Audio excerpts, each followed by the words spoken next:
Don't just live for tomorrow, or just live in yesterday. Just be glad for all you have that's in today. Hey everyone, Connie here, and welcome to my blind reaction to Pandora Hearts, episodes 3 and 4. We're doing 2 episodes this week because we kind of missed last week and everything. And I don't know, it's like, I know, as I've said in the past, well, many times, um, I don't have a schedule and everything, and it's like some weeks we just might not get to something or whatnot.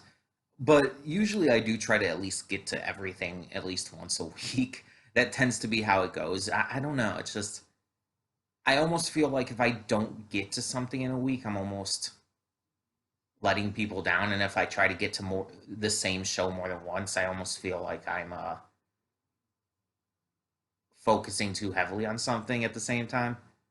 Um, and when I have no schedule, it mostly means that I don't have any certain times or days I have to get anything up. So it's like, just in case something does happen, and like last week where I don't get Glitch Text or Pandora Hearts done, it's not that big a deal. It's kind of like a buffer more than anything. Um, but I do kind of always have that desire to at least try to get to everything in a week. And I think also part of the reason is because I don't want to like get too behind on any certain slots, so it feels like it's going on too long. Because as I've said in the past, I don't like it when shows start to stagnate in interest, not only for you guys watching, but for me recording them. So that's why I don't like go into second seasons or whatnot right away, and I take a break because I don't want my interest in them to stagnate, and I'd rather take a break and move on to something else and keep up the interest factor than actually just do the same thing for too long. The only exception right now being One Piece. But One Piece, it's like there's not really anything else I could put in that slot, I feel, for a long running series. And really, like, the only place I could properly close or like end it at, like, there's no seasons. That's the thing. The only place I could probably end it at would be the end of the arc. And it's like arcs in One Piece can last a bit of time, especially post time skip. So I don't know. One Piece is like that one exception, but for the rest of the shows, the rest of the slots, I do want to change it up every now and again. I want to keep it like fresh. Um, and it just feels like when I'm missing a week on certain shows, that's kind of it kind of makes it go longer and kind of it starts lowering the interest factor. I don't know. But that's why I kind of feel obligated to do 2 episodes this week because I missed last week's. Um, and I know I don't have to. I understand that. And I know you guys don't mind and everything. You guys have told me plenty of times it's not that big a deal. But I think it's just an internal thing for me. It's like I internally like view it that way without like any like thought about it, like subconsciously, basically. Um, and it's not something I do intentionally, and not really something I can help either, because it's like I honestly, it probably has something to do with my autism. Just the fact that I worry a lot about everything, even things I know I don't need to worry about, but I still do. And this is a big example of that. It's like I worry it's going to get old. I worry it's going to get boring. Again, not only just for you, but for me as well, for both sides of things. And it's like, it's just irksome to constantly be thinking about that kind of stuff. And it doesn't even just go for recordings, that kind of stuff. Like I think like that for pretty much everything. But yeah, either way, that's why we're doing 2 episodes of Pandora Hearts this week. Today, this reaction. Um, One of these weeks I am going to like actively just try to do like literally whatever I want, even if it means just like skipping out on multiple shows and stuff. I don't know. One of these days I'm actually going to try that. But anyway, so last time on Pandora Hearts, in the second episode, um, we got some answers, but also a lot more questions. Um, so the cult continued to attack and everything. I'm calling them a cult until I know otherwise. And by the end, they do seem to have succeeded in locking Oz. I think his name is Oz. Yeah, Oz Basarius, right? Anyways, they locked him in the chains of the abyss. They seem to have succeeded. Um, Gil was killed by Oz, ironically enough, accidentally, of course, because Oz was trying to attack one of the cult members, but Gil recognized him. Or her, I guess. I mean, it never really confirmed either way. Um, I assume it's Oz's father. That's still my theory.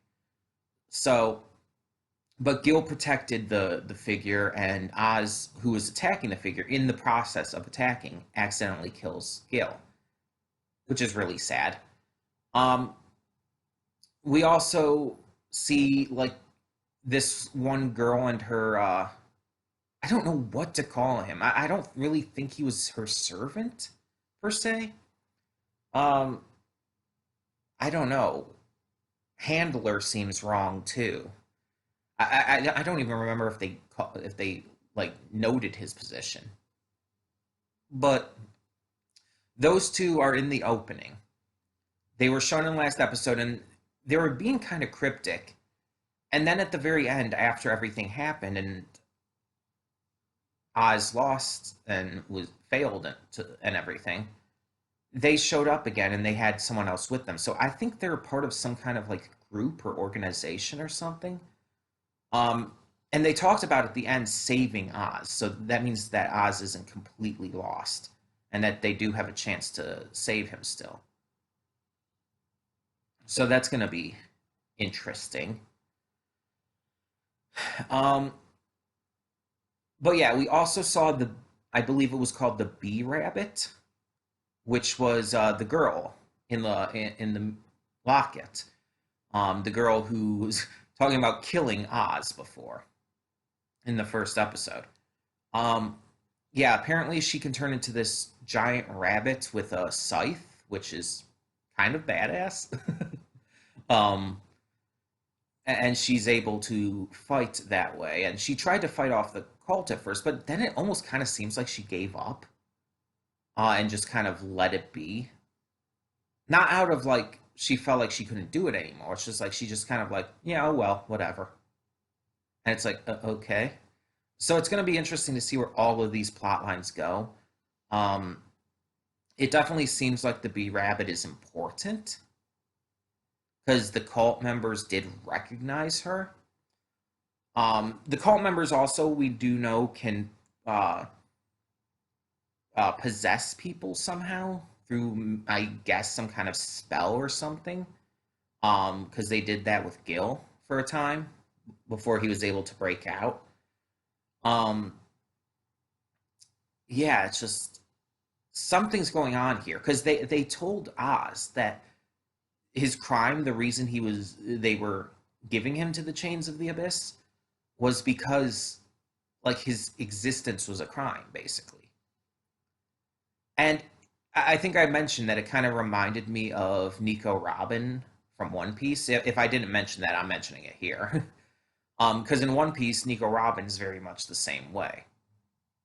Um, so yeah, it's like that really interests me off the bat. It's like, what are you talking about with that?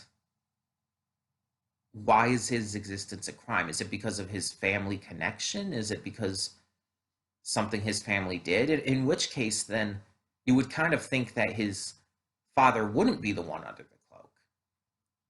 If Oz is guilty by family association, then his father would be too, right? As would his uncle and sister. So I don't think it would be his uncle under the cloak either. and obviously it wouldn't be his sister. So I don't know. I feel like that's probably going to be one of the biggest mysteries of this series, though, trying to find out who's under the cloak, who was the person that Gil recognized. Um, but yeah, yeah. Another thing to note, real quick, before this is the last thing I'm going to talk about. Um, at the end, when we see the girl and her associate, I'll just call him that, and the other guy as well, they're in the same hall that the ceremony was being held in and that the cult attacked Oz in. And I was talking about last time, I wasn't sure like when that was supposedly taking place. I assume it's after the fact, of course, especially considering they're talking about saving Oz. But it's like there's so many questions that go along with that too. It's like what happened to Oz's sister? What happened to his uncle if his uncle wasn't the one under the cloak? Like what do his family think about what happened to him? Because they were kind of like frozen in time. And even the would you call her a servant? The woman who was like all persnickety about shit. I don't know if I would call her a servant, but I could use the term handler more for for Oz. But it's like everybody's got to be wondering like what the hell happened, right? Like after like was Gil's body cleaned up? Or did when they were unfrozen in time, did they just see Gil's dead body there and nothing else around? And we're like, because that would freak people out. It's like I want to know what their reaction to all of that would have been. But the only thing after Oz getting sealed that we saw was the empty hall with those three in it. And it's like we have no semblance of knowledge of what happened after that. And it's like I really want to know how people reacted. Maybe that's just me. Um, but yeah, yeah. So I don't know where this series is going really. I assume that this cult is going to be the enemy forces that they're going to have to fight. And they're probably, I mean, we've seen semblances of them having powers and shit, so they're probably going to utilize those powers to fight our heroes. Oz will probably have to work alongside the Bee Rabbit in order to really stand too much of a chance unless he somehow learns how to use powers himself, or maybe a weapon, maybe both. That's always possible, I guess. And obviously, these three who we see at the end of the second episode are going to help with that. They're going to help Oz be able to um, fight against these forces. Um, in that regard, it almost seems very much like your typical, well, not typical necessarily, but like a kind of semi-common, um, a kind of semi-common shonen. That's what I'm thinking of. Shonen anime, where it's like, oh, like this young teenage kid, a little younger than a lot of shonen, but has like this is like this normal kid and then has all this shit thrust upon him all of a sudden and has to start learning how to fight and shit. Like you think about it, it's like think about like the anime Bleach, or I guess the manga that goes along with it too. Uh, but in Bleach, Ichigo's 15. He don't look 15, but he's 15. And in a lot of these shonen, the characters are like around that age a lot of times. And it's like they're 15 years old. They're kids basically, and they're having this destiny thrust upon them. And with Oz here, he's even younger. I believe they said he was 13. And I think this was his 13th birthday, wasn't it? I think so. I might be wrong. I might be like 1 year off or two. I don't think he was 15. Either way, even if he was though, it would be the same kind of deal. It's like, and this seems a lot darker, a lot more intense, even. Not that those shows can't get dark. Oh, Bleach got very dark at times, um, and shit like that. But yeah, it's a different kind of dark.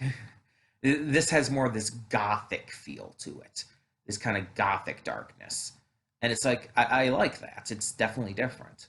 Um, but yeah, I don't know exactly where this is going to go. All I can do is guess.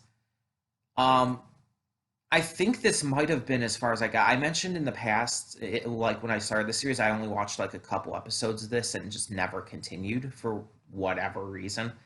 I think this is actually as far as I got. Funny enough, I think I only saw the first couple episodes because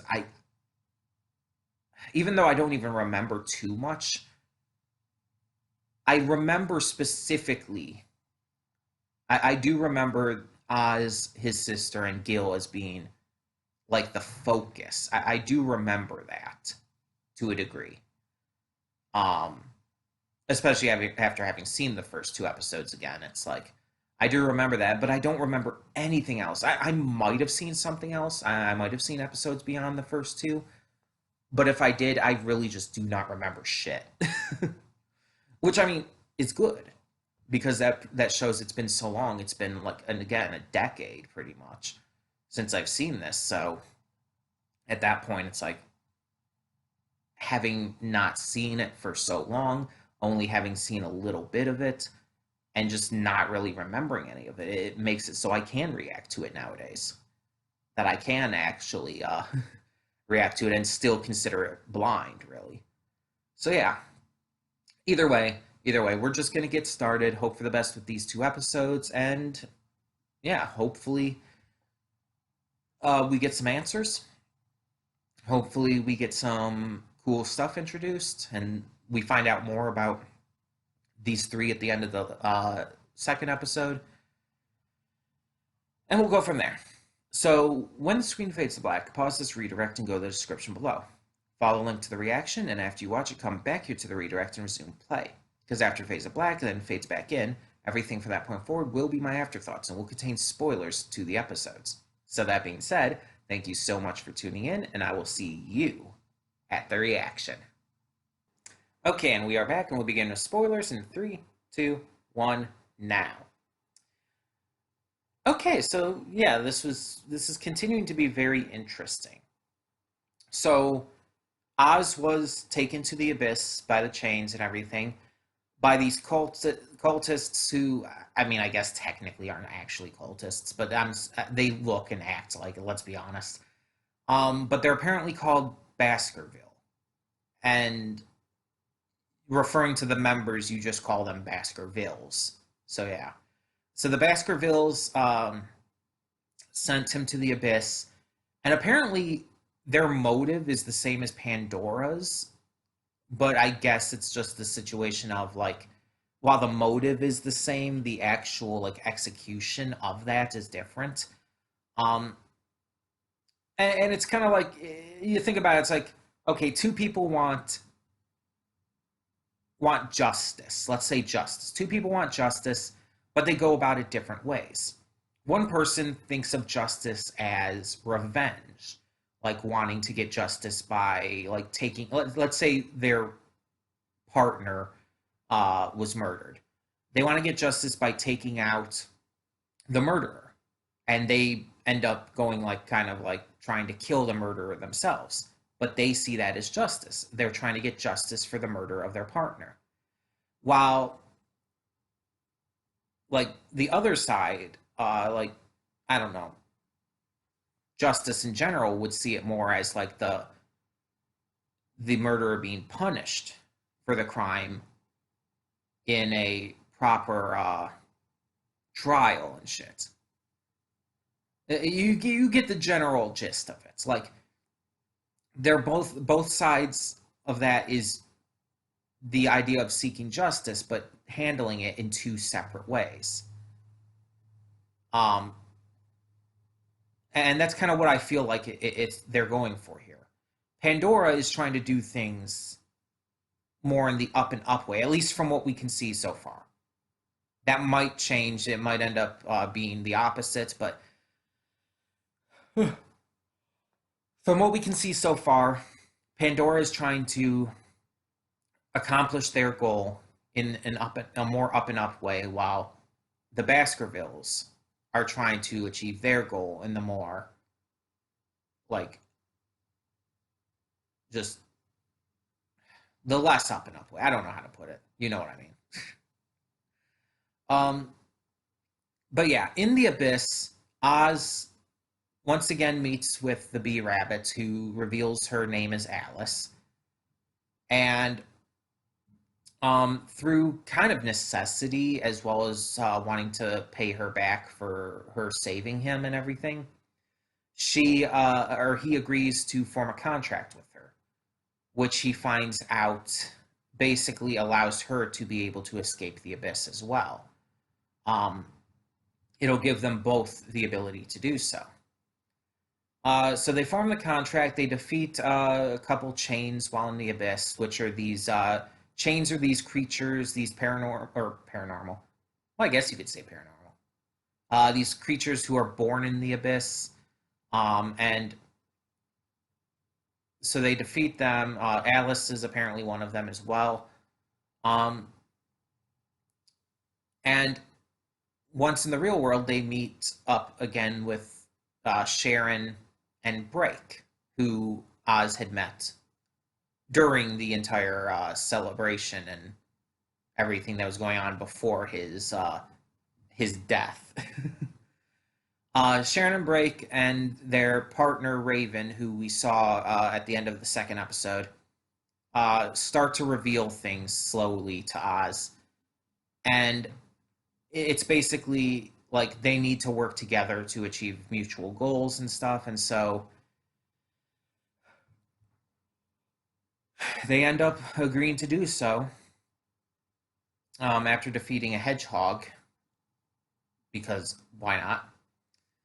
And yeah, that's kind of where these episodes leave off. It's like not a lot technically happened.